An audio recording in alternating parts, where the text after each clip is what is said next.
hello guys আজি কেইবাদিনৰ পাছত আকৌ আপোনালোকলৈ এটা সিম্পল ৰেচিপি লৈ আহিছো পাৰ্ক মছলা প্ৰয়োজনীয় মা মছলাখিনি বাহিৰে অন্য বস্তুৰ ইয়াতে দৰকাৰ নাই মই যেহেতু আমি দুজন সদস্য সেইভাবে মাংস লৈছিলো 250 গ্ৰাম তাতে মিডিয়াম সাইজৰ দুটা পিয়াজ দুখিলা তেজপাত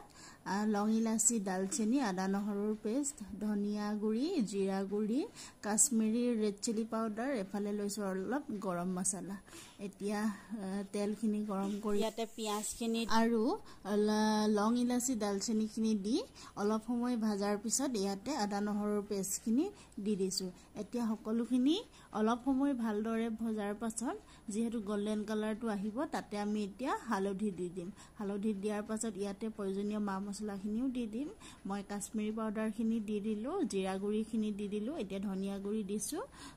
এতিয়া অলপ সময় গুটেখিনি ধুনিয়াকে ভাজি লম বেছি দেৰি যাবলৈ নিদিব নহলে মছলাটো তিতা হৈ যাব অকমান লো ফ্লেমত ভাজি থাকিব এতিয়া ইয়াতে গাহৰি মাংসখিনি আমি দি দিম গাহৰি মাংসখিনি অলপ তেল উলোৱালৈকে ভাজিব লাগিব ইয়া মই গাহৰি মাংসখিনি এতিয়া ভাজি আছো এতিয়া তেল উলাবলৈ আৰম্ভ হৈ গৈছে ইয়া চক মান ধুনিয়া কালাৰ আহিছে নহয় জানো ইয়াতে অকনমান নিমখ দি দিব যাতে মাংসটো গলি তেলটো ওলাই যায় মই এতিয়া ঢাকন লগাই দিছো ঢাকন লগাই 5-10 মিনিট থোৱাৰ পাছত এয়া ধুনিয়াকে আমাৰ তেল উলাবলৈ আৰম্ভ কৰি দিলে এতিয়া পানী দিব লাগিব এতিয়া আমি ইয়াতে আধা কাপ মানৰ পানী দিম পানী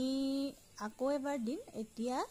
পিয়াজখিনি গলিবৰ কাৰণে কম পৰিমাণে পানী দিম মই এতিয়া ইয়াতে আধা কাপ মানৰ পানী দিছো এয়া আধা কাপ পানীত মানে উতলি পিয়াজটো গলি যাতে গ্ৰেভিটো অলপ ডাঠ হয় আৰু কালাৰটো ধুনিয়াকে আহিব সেইভাবে আধা কাপৰ পানী দি দিছো এয়া সব ইমান ধুনিয়াকে পিয়াজখিনি গলি কালাৰটো অলপ গ্ৰেভিটো ডাঠ হৈ গল এতিয়া আকৌ অকমান ইয়াতে পানী দি অলপ সময় 5-10 মিনিট উতল অহাৰ পাছত আমাৰ ৰেচিপি ৰেডি হৈ যাব মছলা পাৰ্ক আপোনালোকে যদি মছলাটো অলপ বেছিকৈ দিব পাৰে একো নাই আপোনালোকৰ হিচাপ অনুসৰি মছলাটো আপোনালোকে ব্যৱহাৰ কৰিব পাৰে মই যেহেতু কমকে মছলা খাওঁ সেইভাবে মই কম পৰিমাণে মছলা দিছো এয়া মোৰ আজি মছলা পাৰ্ক ৰেডি হৈ গল মই ওপৰতে নৰসিংহ পাত কেইখিলামান দি দিছো আপোনালোকে ইচ্ছা কৰিলে ধনিয়া পাতো দিব পাৰে এয়া দিনৰ কুমৰা ভাজি আছিলে এফালে ডাংবডি আৰু আলু ভাজিছিলো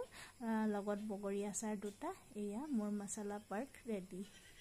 আজি ভিডিওটো ইমানেই আছিল যদি মোৰ ভিডিওটো চাই ভাল লাগিলে লাইক কমেন্ট আৰু পেজটো সাবস্ক্ৰাইব কৰিবলৈ নাপাহৰিব